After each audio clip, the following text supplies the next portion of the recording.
Hello，大家好，歡迎大家收睇我哋今期嘅頻道，我係今期嘅節目主持人 Leo， 我係 KK， 係啦 KK 啊，我話我哋今日咁熱咧，打住下午嘅時間咧，都過嚟我哋海逸灣呢邊北區帶大家睇一套三房單位嚇，84平方嘅面積，朝東向高樓層，而且每個房間都係朝正南睇海景嘅。目前嘅單位可以做到拎包入住咧，依家賣緊幾錢咧368000蚊。冇錯，紅本在手，冇欠款，隨時都可以過戶嘅嚇。業主咧亦都隨時同我哋講，你有客睇得啱啊，你叫佢攞張刀嚟劈我嚇。當然唔係劈佢人，係劈佢嘅價啫啊。咁我哋當然啦，我哋而家喺1樓花園呢個位置咧，可以睇翻下我哋呢邊嘅地段咧，就挨住我哋個銀富市場同埋3期嘅整個商業街啦。咁啊，管理費呢邊亦只需要2個3一個平方啦，停車位嘅話都係180蚊一個月嘅。係啦，咁事不宜遲，感興趣朋友依家跟住我哋鏡頭上去望望先。Hello， 嗱，我哋咧頭先咧就喺我哋一個低樓層拍咗一套三房啊，依家又上套高樓層，帶大家睇下呢一套去對比下嚇。係。咁目前呢套咧喺我哋呢個24樓嘅高度啦，陽台朝東向，3間房係朝南向，都可以睇到海景嘅三房單位，面積84個平方嚇，價錢咧亦只需要368000，哇！咁樓上樓下就差4萬喎。係啊，同埋樓下反而會涼爽好多喎。係冇錯，相對嚟講咧，78平嗰個咧，因為我哋嘅廳中間係啱好廚房個窗位，一開個窗咧，南北對流，扯風會比呢套會風大啲嚇，即係我哋自己入嚟就感受得到㗎啦。咁但係咧，我覺得樓上樓下同類型差唔多嘅單位咧，去俾大家對比一下目前嘅一個市場價錢亦好啦，或者呢套單位睇嘅景觀亦好啦，咁啊或者啲戶型78同84嘅對比一下，呢種係84平嘅，所以感興趣朋友可以依家跟住我哋鏡頭嚟睇睇呢套單位先嚇。從入門呢度開始講起先。同樣啦，嗱呢啲單位佢都係做好晒呢啲風窗㗎啦。睇下先，棘住咗好似好難開喎。得，嗱開嘅通下風俾大家睇下嚇。嗱，真係又唔同啲喎。係啊。其實78同84都扯風都冇問題嘅。入門呢個位咧都係冇更換過門鎖嚇，都係我哋機械式嘅一個門鎖啦。當其時嘅地磚同埋牆身呢啲都係交樓標準嚟嘅。咁就佢就係自己加裝翻咗個風窗門之後咧，跟住呢個位置就已經裝好燃氣錶啦。各位就萬和品牌嘅燃氣式熱水器。而且咧，佢亦都已經設計好將嗰個排煙管咧係往外排嘅，真係好舒服。依家扯風啦嚇，終於冇咁熱啦。咁平時咧，我哋一般正常情況下就將入戶門關咗，就開咗呢個窗喺室內咧。陣間我哋翻出廳就知啦，啲風扯唔扯得犀利？OK， 咁我哋入出邊咧，佢可以放啲鞋櫃啊呢啲咯。係啊，佢可能冇乜點住，所以冇乜搞呢啲。冇錯，可以做翻個定制嘅一個鞋櫃嘅。因為佢入戶花園夠大啊嘛呢度。冇錯。係啦 ，OK， 呢啲係幾好嘅，貼翻都 OK 嗬。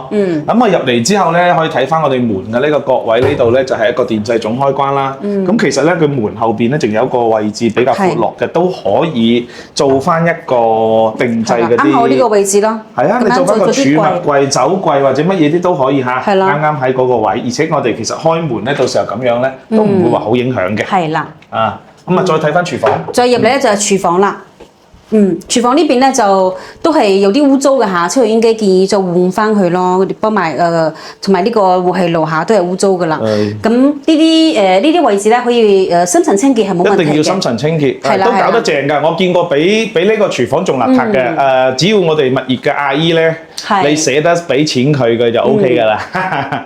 咁佢啲儲物空間裏邊咧係 O K 嘅，啲櫃裏邊嚇，唔係話啲好殘舊嗰啲係 O K 嘅，即係清潔翻都係冇乜問題㗎啦。咁呢邊咧，佢雪櫃係冇買到嘅。因為個雪櫃擺咗喺廳。係啊。咁雪櫃太大隻啦。呢邊都係明窗啦，好大個窗，所以好扯風啊。喺度煮餸咧唔怕熱喎，真係。係啊嗱，你見你依家自己咧裙又吹起，頭髮又吹起，點唔大風咧？剛才仲話人哋添。呢邊單聲盤下水壓都係。原來怪錯咗。係咯。OK。就出嚟咧，就係呢邊嘅廳啦。嗱，咁佢84平方嘅呢個戶型咧，就廚房門就對正呢個入戶門嘅。咁調翻轉78平嘅咧，就喺呢邊開門嘅。咁但係我有一樣嘢要同大家講嘅就係咧，我哋呢種84平嘅可改動性好強嘅喎。嗱，首先呢個場咧係可以 book 咗佢嘅，係有好多我哋嘅客戶咧，特別我哋早排時喺山林海拍嗰套嘅單位就係咁樣嘅，將佢打咗佢就做一個開放式嘅廚房，跟住呢個位咧佢都可以打咗佢，打完之後咧有咩設計咧？佢可以做翻個餐邊櫃，或者嗰個業主咁樣做塊嗰啲咩玻璃咁樣喺度就會咁咪靚啲咯，係，所以就其實咧可改動性都係比較強嘅，咁當然啦，如果你呢度呢幅牆真係 book 咗咧，我相信會更加扯風。嗱，因為咧，我企喺呢度咧就唔會有嘅，但係七呢個位就因為呢個位置啱啱有個牆擋住咗，係啦，冇錯，啱兩角水啲風咁扯過嚟嘅嚇。咁我哋成個客廳其實個開間係去到3米啦，係咪？嗱，剛才點解講咧？因為個冰箱可能大台咧就係佢就擺翻出呢個位置。呢個冰箱幾好喎。啊，冇錯。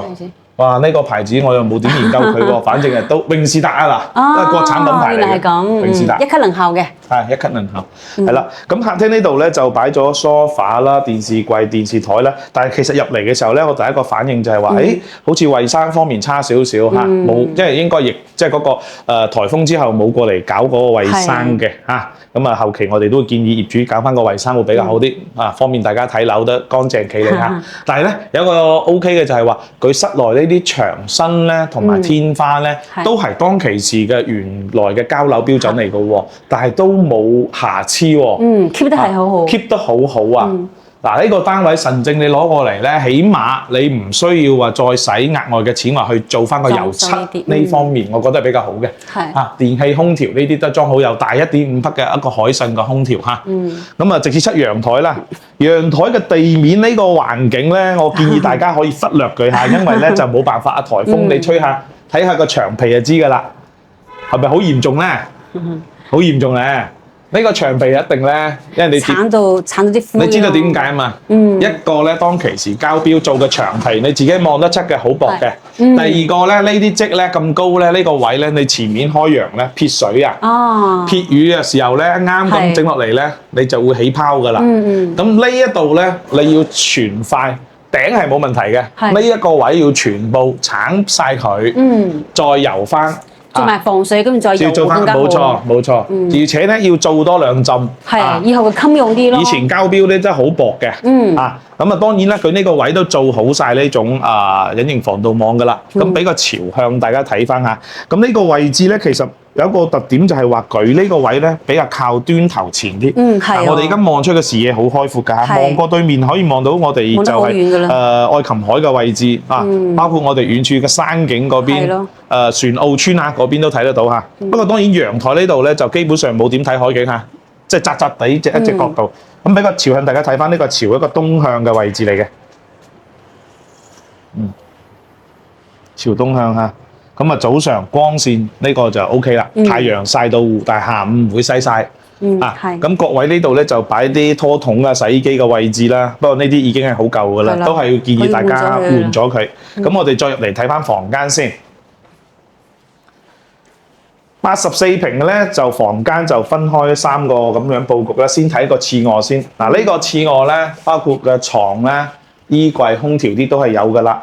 咁我哋當然入到嚟咧，夏天咧，我哋都會試下每個房間咁啊啲空調嗱 OK 㗎嚇。呢個格力嘅呢個睇過，哇！房間佢都裝呢個第一匹都還好啲，第一匹夠用啦。呢個面積嚇，咁就 OK 嘅。我哋試緊嘅，跟住入嚟睇下啲地板嗱，因為佢哋房間全部都係木地板嚟嘅。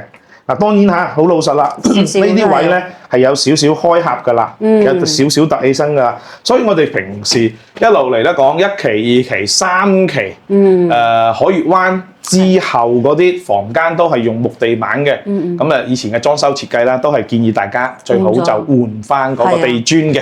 不過嗱，優勢又喺呢度㗎咯喎，防蚊紗窗做咗㗎嚇，嗱可以俾大家睇下，佢係朝南向睇海景嘅。呢度望出去咧就係我哋前面嘅海逸灣南區嘅2棟樓之間望出一個海景面嚟嘅，都 OK 嘅。係啊，瞓喺張床度咧可以望到個海。咁呢邊咧就望翻就係我哋鳳凰酒店啊1期海雲天嘅個位置啦。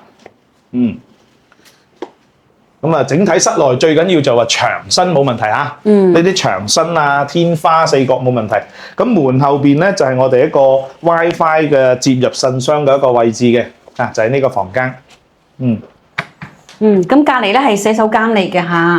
咁呢邊係都係三段式乾濕分區噶啦。佢呢個膠咧就好黃啦，即係後邊咧係啊，換咗可以換啲膠嘅，換咗佢嘅。呢邊淋浴間咧都係夠晒位噶啦嚇，即係大隻啲都係夠位嘅。非智能式嘅馬桶啦，馬桶蓋都好夠啊！呢邊嘅洗手盆啦，仲係之前嗰啲交流標準嚟嘅，水壓都冇問題啦。咁下邊儲物空間可以睇下，裏邊都幾新淨啊！咁即係如果係想有啲儲物空間，可以換個勁貴嗰啲咁樣咯啊！其他嘅天花都 OK 嚇，咁就係門口呢個位置咧，嗱佢呢度有啲係鋪噶啦。因為佢洗手間出邊呢啲牆啦，就要睇有冇呢啲問題咯。冇錯。好啦，咁對翻隔離就係我哋另外一個細房，亦都係最細嘅一個房間嚇。咁你可以見到嘅咧，佢就挨住呢個窗台邊咧，就放咗張米二嘅床嘅。咁就衣櫃呢邊都有一個裝好嘅，同埋空調。咁啊，正常一個房間所需要嘅配置都有啦。咁啊，嗱，同樣嚇，佢係朝東向啫，但係房間係朝南向嘅，所以佢每一個房間咧，嗱，依家咁睇海景係唔差嘅嚇。係咯，冇錯，即係保證咗呢個單位房間同客廳唔會有西斜曬咁啊，都 OK 嘅。最緊要望呢度嚟又有到講課時間，影得到嚇，但係算影唔清楚都，但係我睇得好清楚。呢個牆後邊就係我哋洗手間淋浴間嗰度，佢呢個位置冇反揀啊，佢呢個位置冇反揀，冇甩皮，而且室內呢啲牆身天花都算 OK 嚇，冇問題嘅。每個房間同客廳咧係保養得唔錯啊，呢個7。係。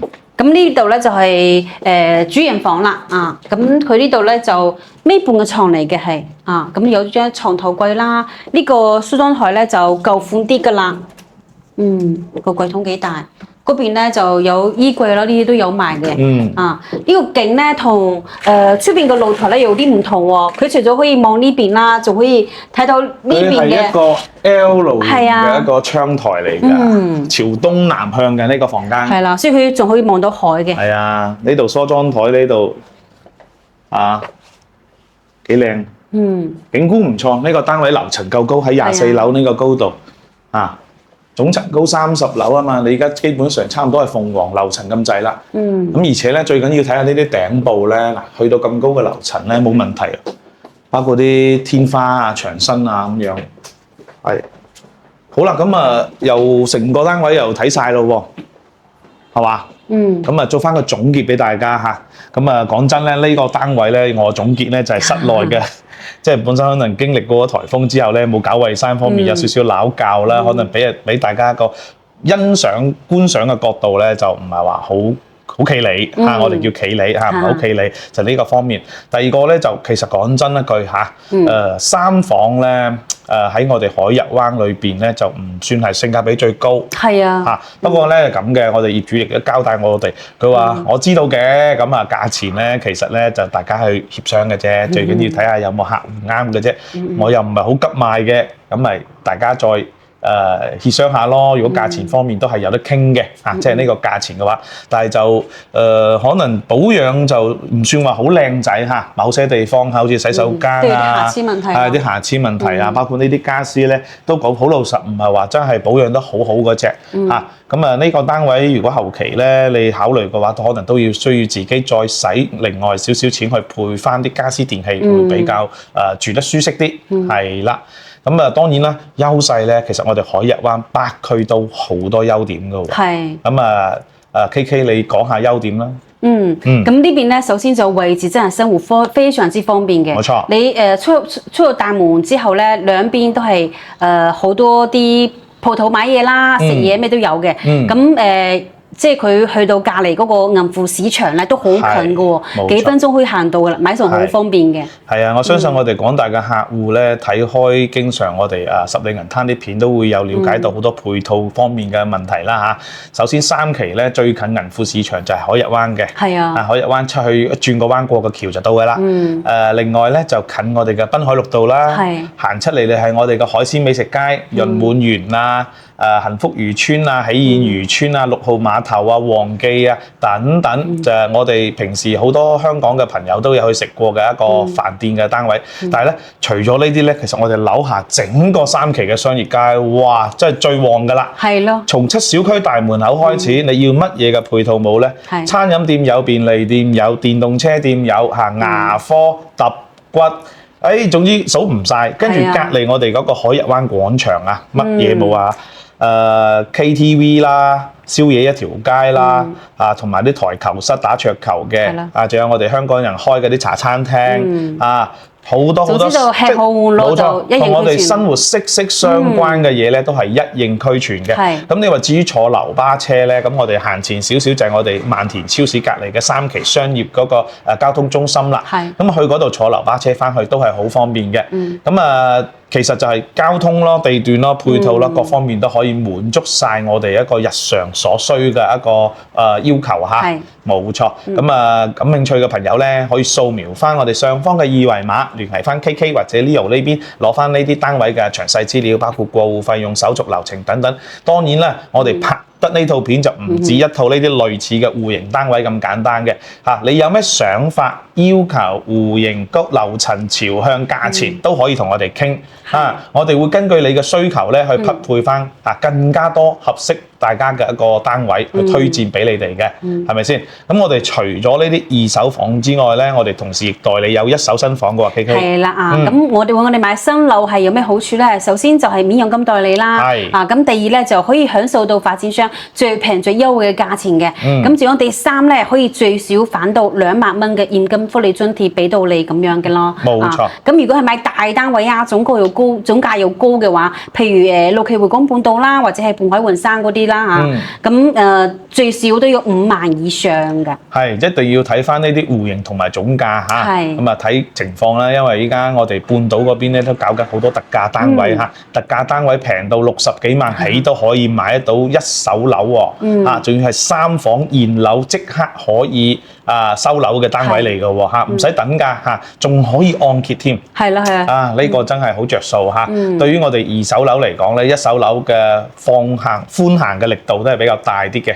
係啦。咁另外咧，我哋仲會提供一個專車嘅接送睇樓服務。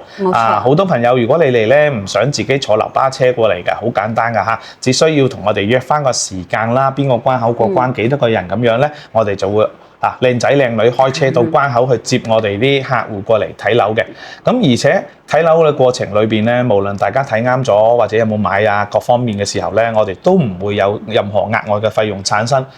買與唔買，我哋都唔會有呢啲所謂嘅乜嘢睇樓費接送費呢啲咁嘅嘢㗎所以大家亦唔需要太多咩心理負擔，咁覺得好似要你嚟接，要我哋去接你去睇樓，好似唔好意思咁，唔買嗰時又點咁？千祈唔好咁諗，其實好簡單嘅啫。我哋帶得過嚟咧，就係想話多啲時間接觸同你介紹下周邊嘅交通啦、配套啦、環境啦、各方面嘅景觀價錢各樣啦，俾大家心裏邊有個數究竟成個華潤小徑灣開始到十里銀灘到亞婆角一個片區咁大，我究竟邊個區域會比較適合我自己咧？係嘛？大家心裏邊有個數有個帳咁樣會比較好啲。咁後期咧，我哋可以更加咁精準咁去揾到適合大家嘅單位，因為樓呢邊咧即係唔好話一日一年365日任你睇，你都睇唔晒呢啲樓所以就係咁嘅情況嘅所以大家唔需要太擔心呢樣接送睇樓嘅問題。OK， 咁我哋今期就大概介紹到呢度先啦未點訂閱嘅朋友，麻煩大家喐喐發財嘅手指，幫我哋呢邊點翻個免費嘅訂閱、免費嘅讚，或者將呢個視頻轉發俾有需要嘅朋友。你哋嘅支持係我哋一個最大嘅動力。今期就介紹到呢度先啦，下期再見，拜拜。